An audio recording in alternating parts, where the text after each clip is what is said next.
The broadcast is now starting. All attendees are in listen-only mode.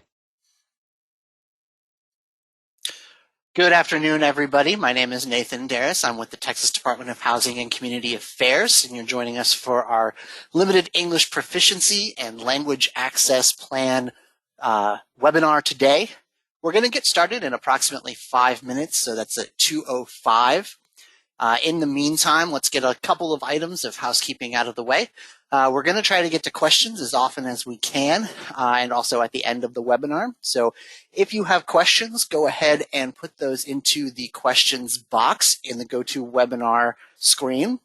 And that's how we will know that you have a question, and we'll be able to answer that for you either today during the webinar, or if it is a difficult or specific question, we may need to do some research, and we will get back to you with an answer by email.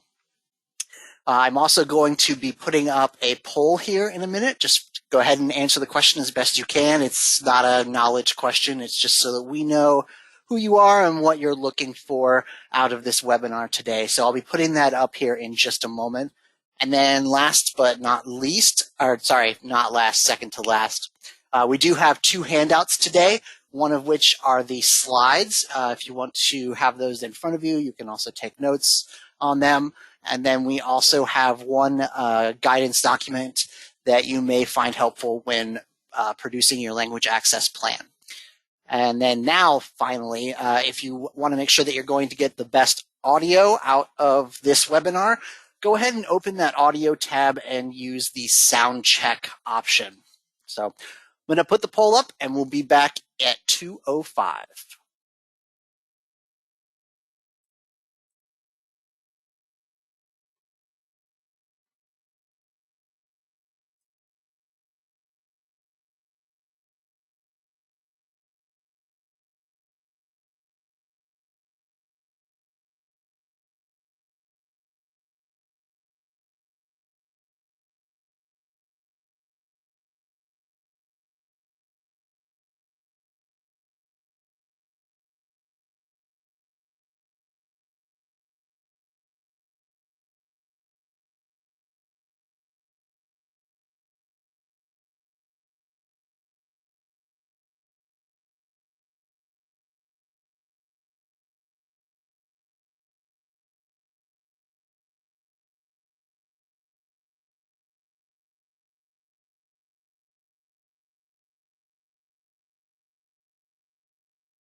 Good afternoon, everyone.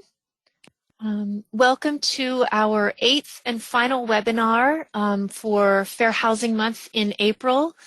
Today's final session will be on limited English proficiency, and we'll go through some guidance that TDHCA puts forward for meeting our limited English proficiency requirements. So welcome, everyone.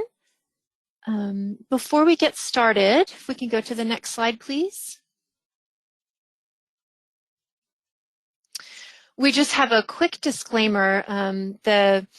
This presentation today has been underwritten by support from a grant that the department has from HUD.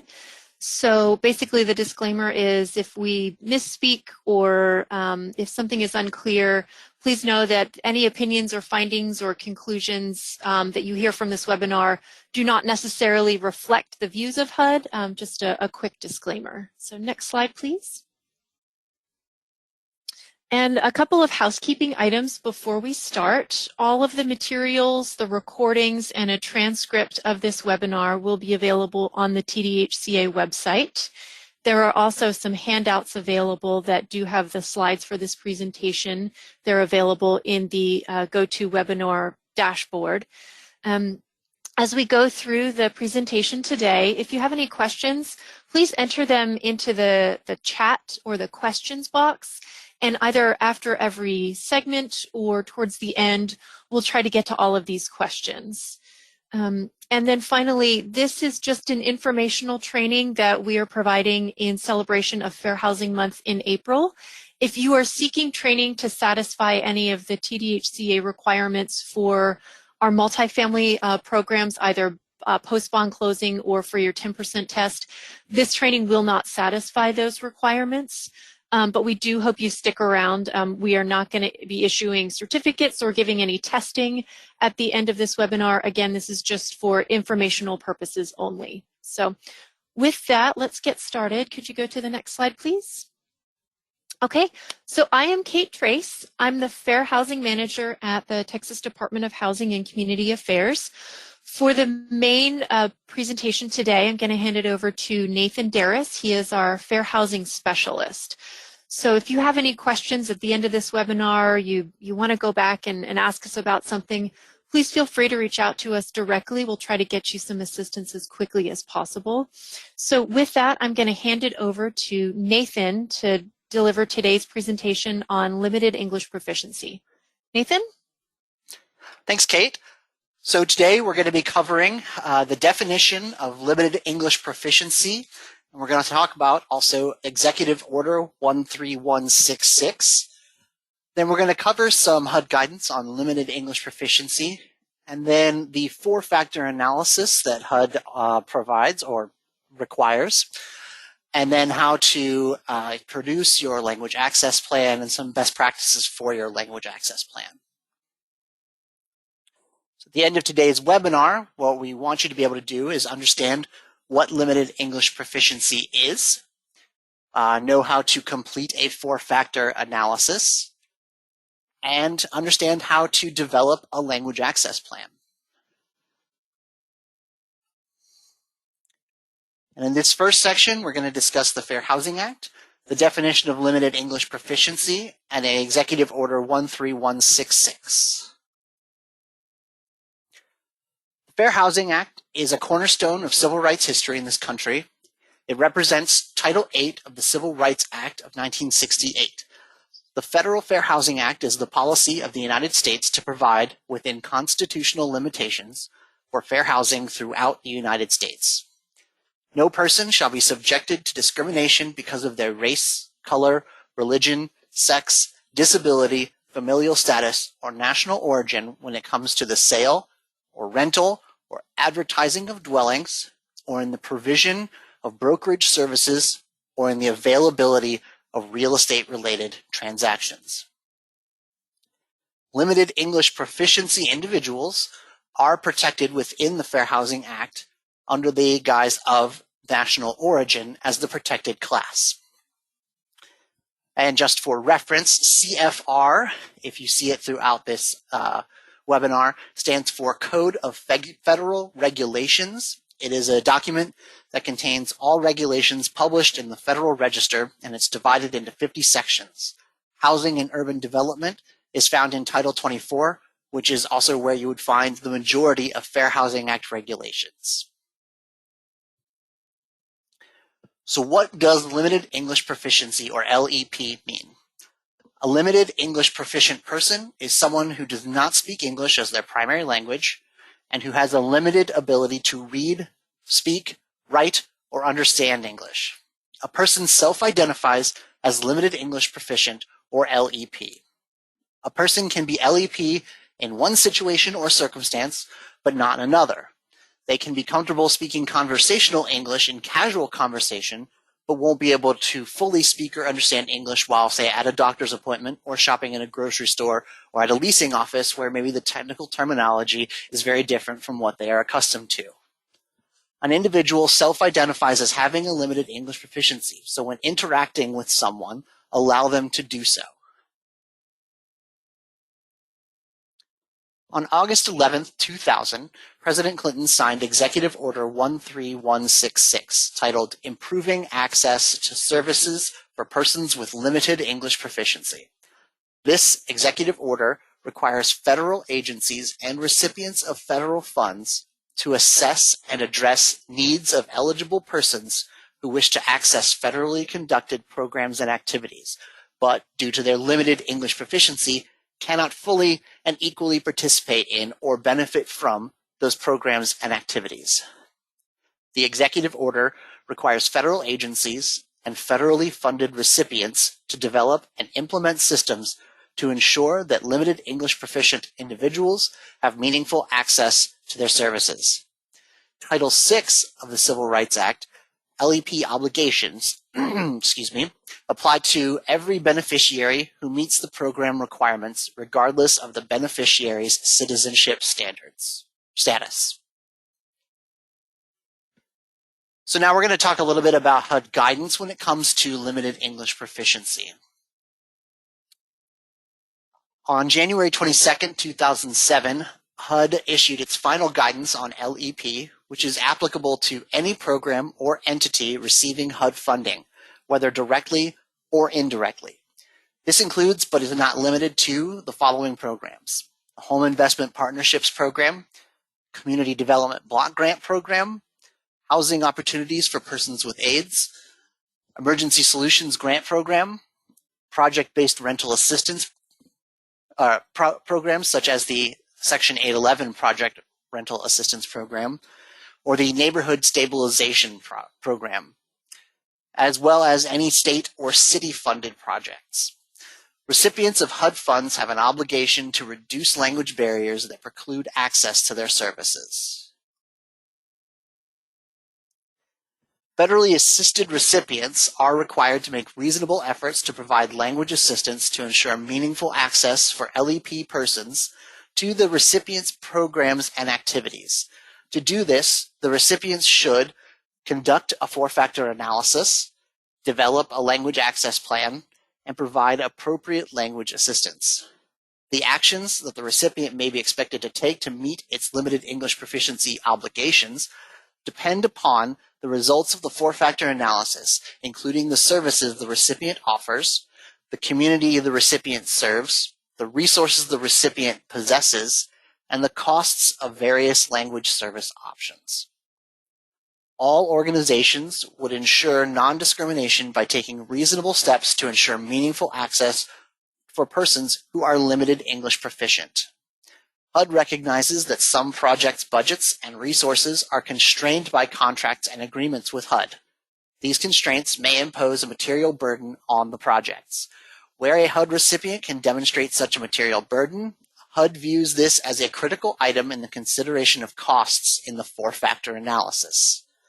However, refusing to serve limited English proficient persons, or not adequately serving or delaying services to persons with limited English proficiency would violate Title VI.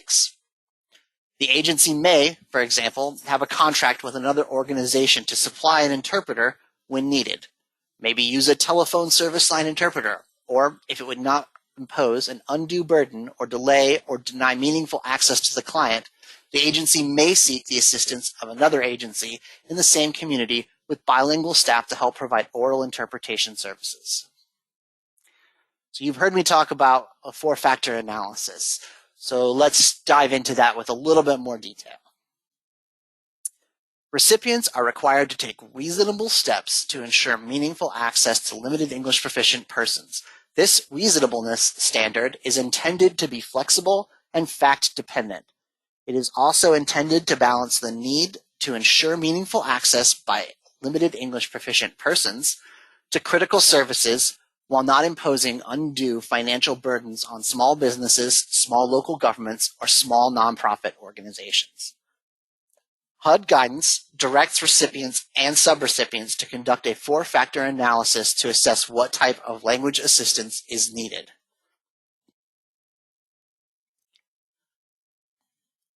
As a starting point, the recipient may conduct an individualized assessment that balances the following 4 factors.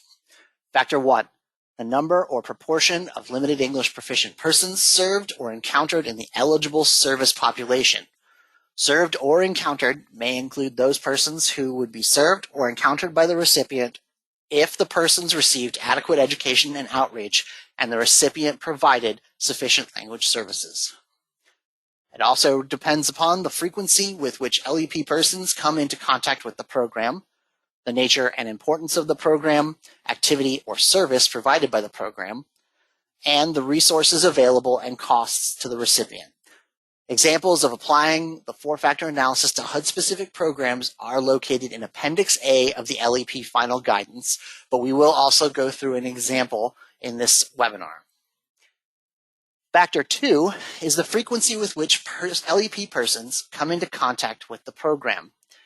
This is similar to Factor 1, and this is where you can take anecdotal evidence into account. If your staff does not regularly encounter languages other than Spanish, and there are not many LEP speakers of any particular non-English, non-Spanish language in your market, take this into account. However, if your program does not engage in affirmative marketing, that may be why your staff does not encounter other languages. So remember to take that into account as well. In our example, we're going to have no anecdotal evidence. We're just going to assume that what we found in Factor 1 is sufficient. Factor 3 is the nature and importance of the program, activity, or service. HUD Final Guidance on the matter indicates that housing and housing complementary programs are usually high on the critical, non-critical scale, given that housing is a critical need. However, some HUD-funded programs may be adding, say, recreational spaces or other non-critical services that are not directly related to housing. Consider how housing-centric your activity is and whether or not it provides or eases the barriers to fundamental needs like housing or food. And then finally, Factor 4, resources and available costs. Many recipients are small, local nonprofits that do not have copious resources available to them, either monetary or capital or human. Others are large cities that have access to more resources of all types. Also consider the amount of funding that you're receiving for your activity. If you are only receiving a small amount, translation services is probably not an efficient way to spend 10% or more of your funding. But if your activity supports monthly or quarterly informational meetings, it may be efficient to hire a translator for those meetings, even if the cost is high relative to available resources. So, looking at first factor, how to identify limited English proficient populations. That is the first step that we're going to look at. We're going to identify the population for that is eligible for services. Then we're going to research the languages that are spoken by those individuals, and then compare our research data against applicant files to our program. So, what is the eligible service population? Factor 1 is determining who the LEP persons are that are in your eligible service population. The eligible service population is every household in the market area that is below 80% of the area median family income. This is the criteria for low-income housing tax credit properties, and this may differ for each housing program. The market area is determined by you and the area which you believe people will seek your property to live in, or where your program is available. This will most always be your county or your metropolitan statistical area, So for example, Dallas-Fort Worth is a metropolitan statistical area. The city of Dallas is in the Dallas-Fort Worth MSA. Depending on the population and population density of the city, county, or even the MSA, that will influence what you determine to be your market area. You need to figure out how many people are eligible for your program in that market area that are also limited English proficient. The difficult part is there is no American Community Survey data or readily available data of any sort that has this information readily available. There is the public use microsample or PUMS data that encompass your market area, and you can pull this to get that specific information. However, that data is difficult to understand and requires an understanding of survey weighting. So the problem is that we need household and individual data, but the problem with PUMS data is that there is household data and there is individual data, but that data is far too big to export into any normal program that you might use. And it also uses what are called public use microsample areas, which do not easily relate or correlate to counties or cities or any other geography that we usually use. So the next best thing is to make an assumption. You can indicate that perhaps half of households in your market area that fall below 80% of the area median family income are eligible tenants. Half is probably a decent estimate, given that some families or tenants that you hope to house do not live in the same county.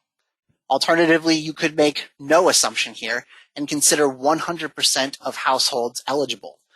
You could have market rate units in your property, for example. So with these assumptions that indicate your market area, you can now use the American Community Survey data to determine the limited English proficient persons in your eligible service population. The place to go for this is the data.census.gov website. And we're going to dive pretty deep into this, so get ready to put your math hats on. In the search bar at data.census.gov, you'll want to enter in the following. You can use either C16001 or B16002. These are two tables that will show you what languages are spoken and how well English is spoken in your geographic area. For either table, make sure to change the product to the most recent ACS 5-year estimates, and then click Customize Table. You'll see a little bit more on this in the next couple of slides. And after customizing, you should see the table that is titled Language Spoken at Home for the population 5 years and over. And as I said, it is very important to change the product to the most recently available 5-year estimates table. Then when you click Customize Table, it's going to give you a table showing the entirety of the United States. So click Customize Table, and this is where we're going to be able to narrow down our search to your particular geographic area. To do this, you just click on the Geos button, and it will bring up a drop-down menu that will give you different geographies that you can look through. So in this particular instance, we chose to look at a county. We want to see El Paso County. So we look at county, and it asks us what state we want to look in. Obviously, we're in Texas. We want to look at Texas. And then we just have to find El Paso County in Texas. You can go ahead and then close the Geos tab or the drop-down menu. And the table will now show the number of people in the county per the most recent American Community Survey 5-year data. Here's where the difference between C16002 and C16001 comes in. C16001 is the entire population, where B16002 shows the number of households. This is a little bit confusing, and there may be you may want to think about which of these tables you want to use to try to cut down on how difficult this will be for you. So what we want to do is, now that we have our data, we need to just copy and paste it into a blank Excel spreadsheet or Google Sheets, whatever you're most comfortable with. But you also, before you do that, you'll want to click this margin of error button. It will remove the margin of error columns, and it's going to make it a lot easier for you to see, to copy and paste just what you need.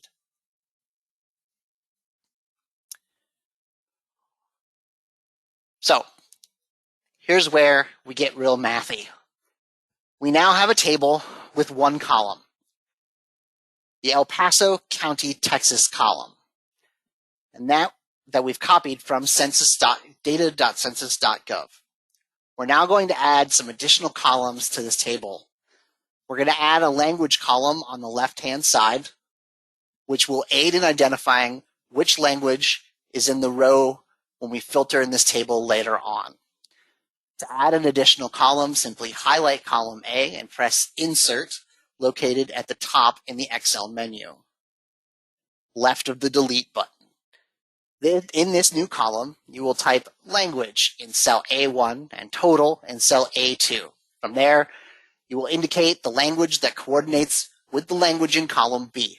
The first language is English for the Speak Only English category. After English, the languages will be listed in sets of 3 for the language category, the Speak English Very Well category, and the Speak English Less Than Very Well category.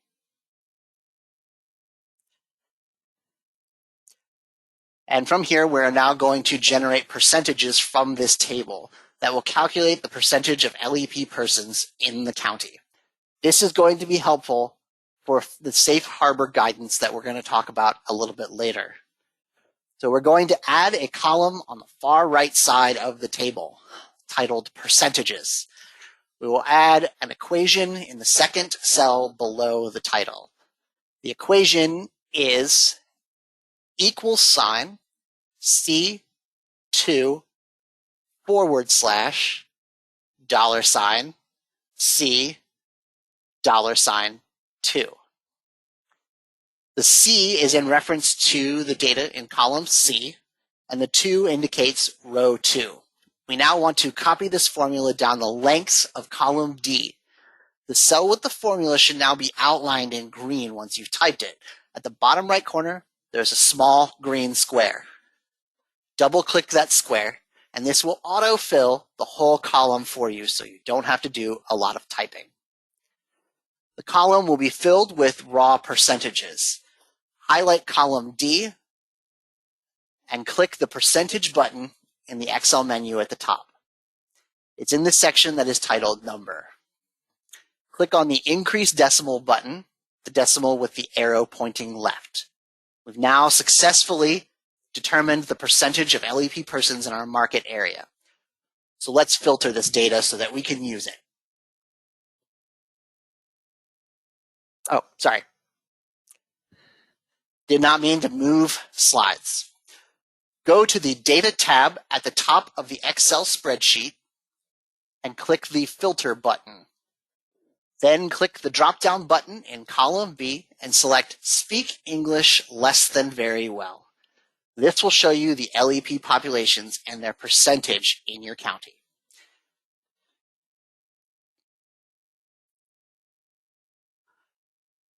So let's move a little bit into the language access plan itself. A language access plan must be developed to address the limited English proficient population in the program service areas.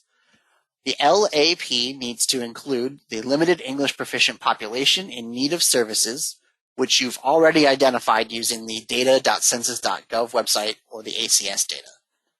The plan should include but is not limited to, methods of identifying LEP individuals who need language assistance, information on how language assistance is provided, methods of providing notice of language assistance to LEP persons, how to outreach effectively to the limited English proficient community, how your staff will be trained, and the method that you will use for monitoring and updating your language access plan. It will also include language assistance measures to assist these populations.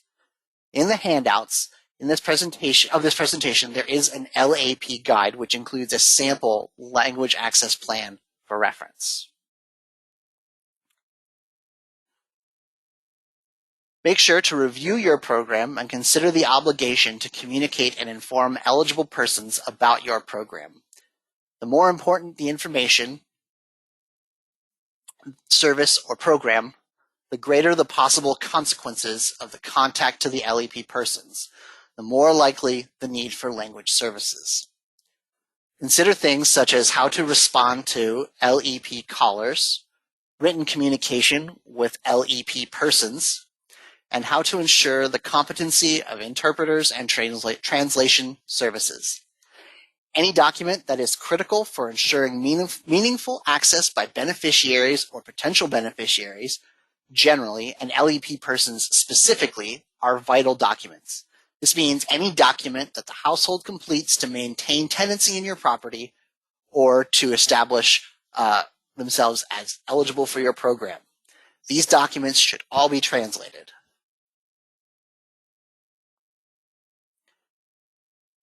Language assistance that a recipient might provide to limited English proficient persons includes, but is not limited to, oral interpretation services. This language assistance is always required to be part of your language access plan.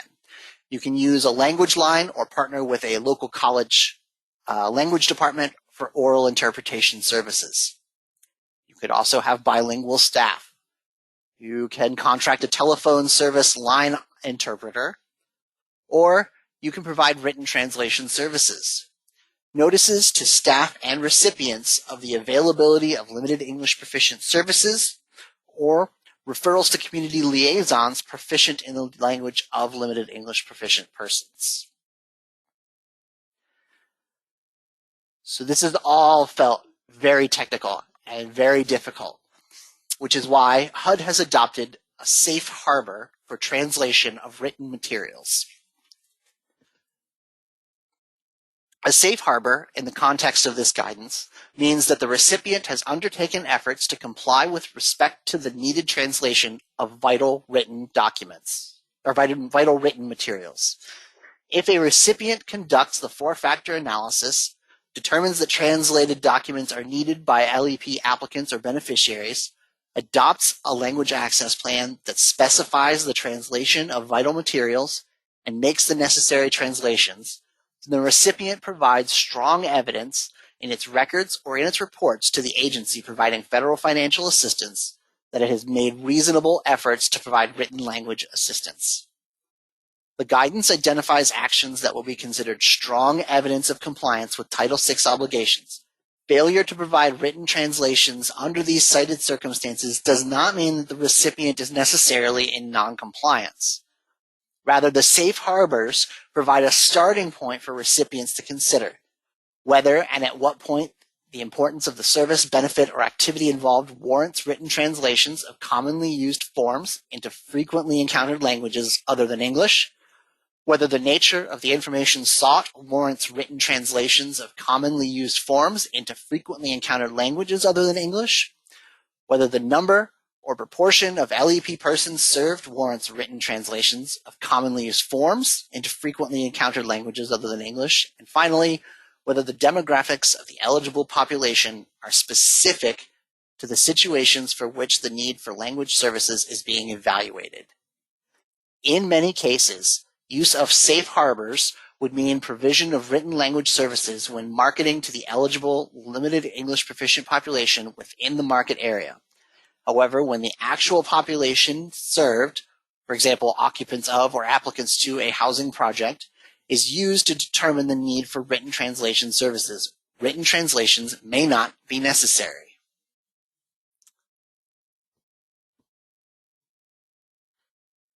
So, what does this all mean in terms of numbers? This table is taken directly from HUD's Safe Harbor Guidance, which shows the recommended written language assistance by the size of the eligible population. Take the table that we created from determining our limited English proficient populations to assist you in determining which provisions are needed. For each percentage of LEP persons in your service area over 5%, vital documents should be translated. So let's take our scenario from earlier with El Paso County. The table indicated that 31.2% of Spanish speakers speak English less than very well. This number is far above the 5% of the eligible population, so all vital documents and written notices should be translated. All other languages in the table fell below 5%, so no written translations are required. Additionally, no other languages topped 1,000 speakers. So again, no written translation required. The guidance identifies actions that will be considered strong evidence of compliance with Title VI obligations. Failure to provide written translations under these cited circumstances does not mean that the recipient is in compliance, but it does mean that you are very likely, that it does provide strong evidence that you are attempting to assist limited English proficient populations in accordance with Title VI requirements. The safe harbors provide a starting point for you. Didn't want to repeat myself there. So when it comes to TDHCA, TDHCA requires that their subrecipient's language access plan always includes Spanish as a language requiring written translation. This is a minimum requirement and does not preclude other languages from being identified. It simply means that no matter where you are in Texas, you should always have your vital documents translated into Spanish. As a best practice, do not rely upon family members or friends of a limited English proficient person as an informal interpreter. Make sure you follow your language access plan to acquire an interpreter. If a limited English proficient person wants to choose their own interpreter, no matter if they are a professional or not, they should be permitted to do so at their own expense. TDHCA has received complaints concerning resources and documents not being available in other languages, thus prohibiting tenants and applicants meaningful access to housing programs. If you are the recipient of a complaint, here's what you can expect. If you have a complaint filed against you, you will be notified of the allegations in writing. You will likely be invited to mediate or conciliate. If you decide not to conciliate, you may file an answer that is in writing, under penalty of perjury, and may be amended at any time. If you need to file a complaint, you can go to texasworkforce.org/civil rights and fill out the form and submit it, or you can submit it by email, fax, or mail. This complaint is filed under penalty of perjury and may be amended at any time. We did discuss mediation. Virtually all parties of complaints are invited to participate in mediation before the investigation begins.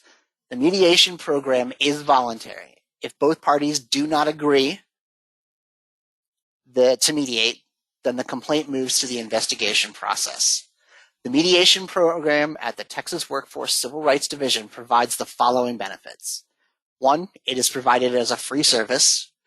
It eliminates lengthy investigations and expensive litigation in a timely manner. It resolves complaints more quickly, saves time and money, opens lines of communication between disputing parties, allows each party to understand the position of an opposing party, and when there is a resolution, it is documented with an agreement which is binding upon both the complainant and the respondent.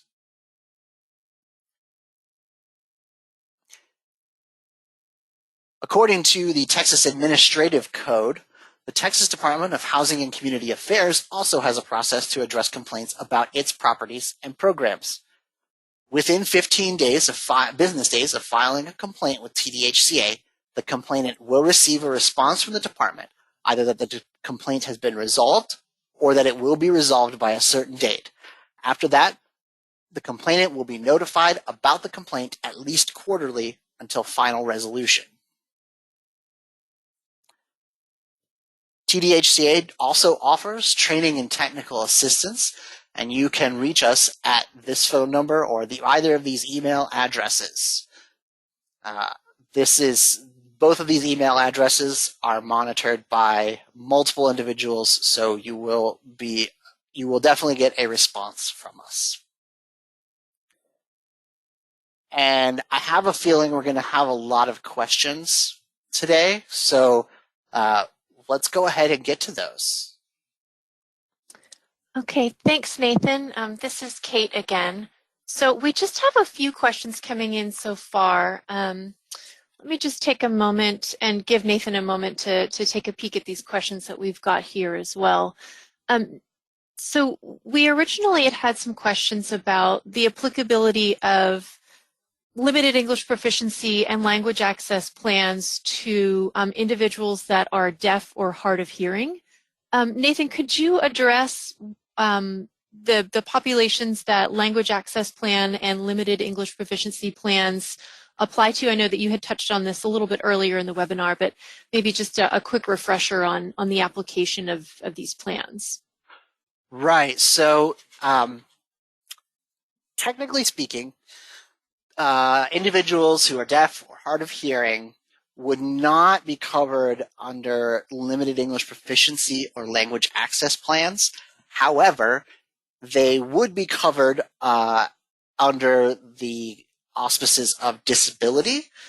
And in those cases, what you would do is request a reasonable accommodation for a translator. Essentially, the process would be nearly the same, but it just wouldn't be covered in language access plans. It would be covered in reasonable accommodation policies. Great, thank you for that. The next question is from, it looks like it's from a multifamily property or a multifamily property management company. They say that out of all of the properties in their portfolio, there are only 3 that receive HUD-funded housing assistance. So the question is, do they need to have interpreters, and do they need to have a language access plan for all of those properties that do not receive HUD assistance? So the answer to that is yes, if you are speaking of any property that is overseen by Texas Department of Housing and Community Affairs. So if your multifamily properties are, say, low-income housing tax credit properties, then yes, you still would need to have a language access plan that would be functionally similar to the language access plan that you would have for your properties that have HUD funding. TDHCA has the same language access plan requirements for its program participants as HUD does. Yeah, thank you for that clarification, Nathan. And just to add on to that, in addition to all of TDHCA's multifamily programs that have this requirement, it also applies to all of our single-family programs.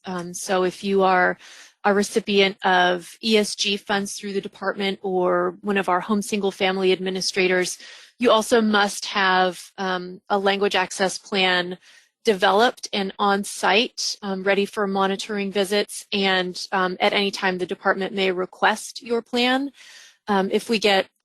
For example, if we get a complaint related to a language access issue at either a subrecipient organization or at a property, we will definitely want to see your language access plan to make sure that your plan is compliant and the procedures that relate to whatever this complaint was we can see if they were or were not followed to investigate this complaint. So again, if you receive any type of funding or assistance from the Texas Department of Housing and Community Affairs, you will need to have a language access plan prepared and ready. It's not something that you need to submit to us for approval. You certainly may submit it to make sure it's compliant, but it is something that you do need to have ready and on site.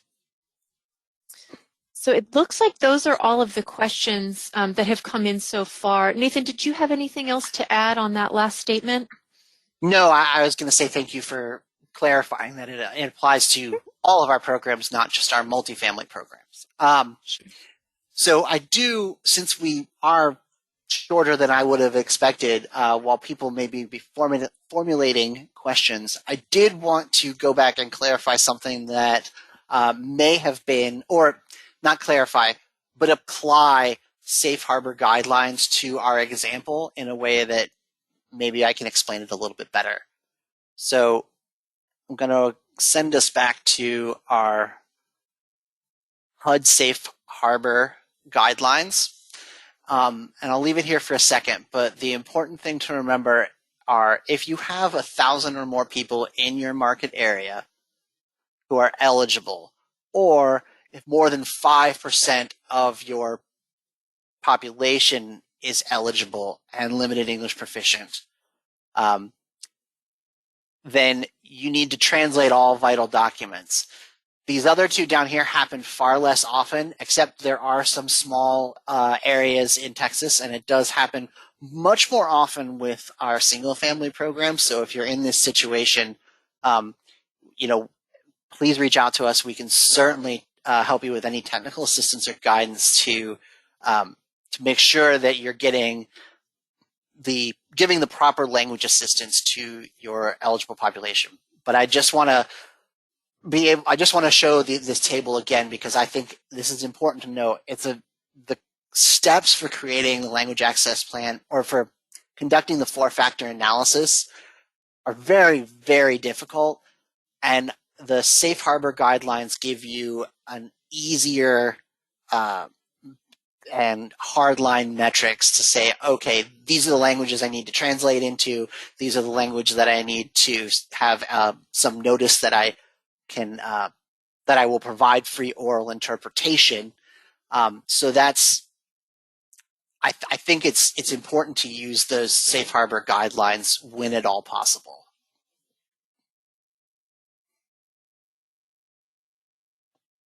Okay, thank you, Nathan, for that extra explanation on safe harbor guidance. I know I use that chart all the time when a question or a complaint comes in. I always pick up that table of guidance from HUD on the safe harbor steps and guidance. So it looks like those are all of the questions that we've got today. I know this was a very, like Nathan said, a math-heavy, kind of more technical presentation, more so than we've been presenting through the month. So as you are developing your plans, as you are reviewing the plans that you already have, perhaps rechecking the population and the language access needs of the population that you serve, please feel free to reach out to us when you're developing these plans.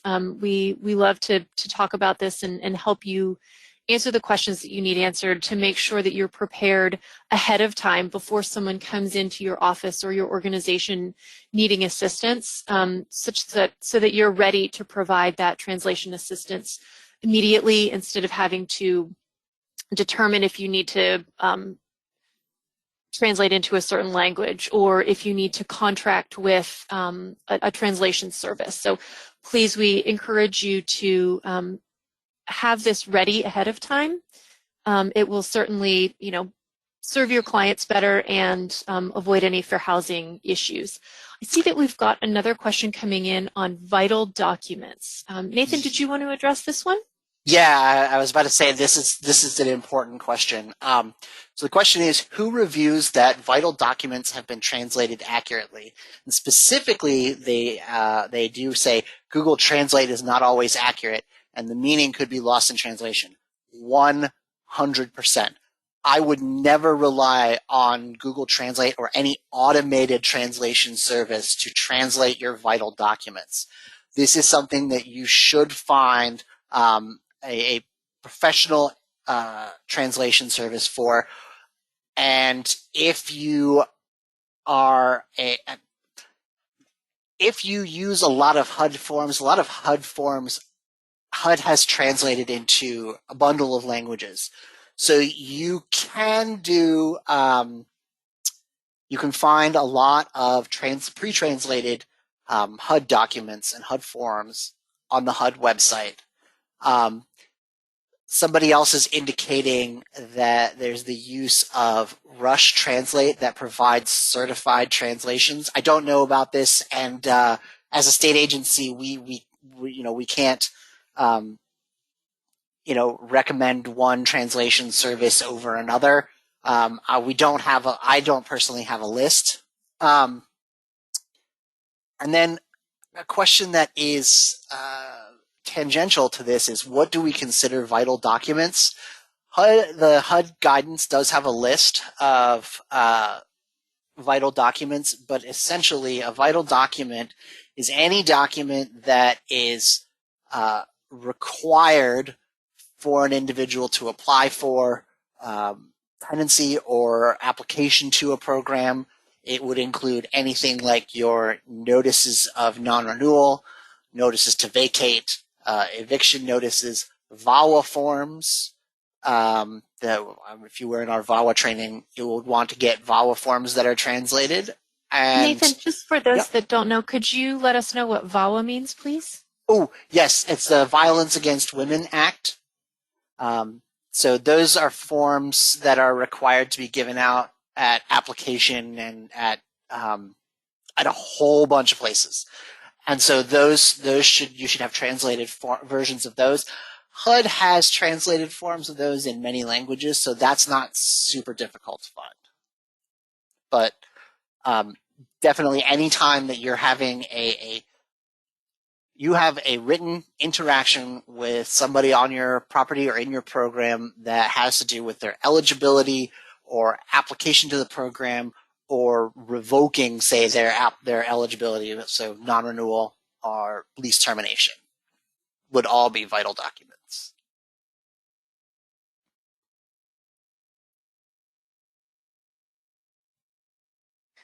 Great. I think that's it for the questions today. So let's see. Just given a quick moment for anything else to come in. Again, please reach out to us with any questions. You can contact Nathan or myself directly. One last question coming in: how often do we have to pull the LEP data? Nathan, you might want to answer this and talk about how often that census or the census.gov data is updated. Right. So the census.gov data is updated annually, approximately every November. It's when the new data comes out. Unless you have a reason to believe that the area that you're in is experiencing linguistic shifts, I would not say that you need to update every year, but I would say that every 3 to 5 years would be wise. I don't know that there are any hard requirements in terms of when it has to be updated, at least not in our Texas Administrative Code rules. But yeah, I think 3 to 5 years is probably a good time frame to make sure that it's always updated and you're not using data that's really old and obvious. Like if we ask you for your plan and you have data from the 2010 census, that's probably too old. Because a lot of things have changed since 2010, especially in Texas. Okay. Well, I think that brings us to just about an hour for our presentation today. So again, thank you all for joining us. Thank you for these excellent questions and for really committing to the technical piece of the beginning of this presentation. It will be recorded and it will be posted on the website if in the development of your language access plan or you want to go back and figure out how to do that 4-factor analysis.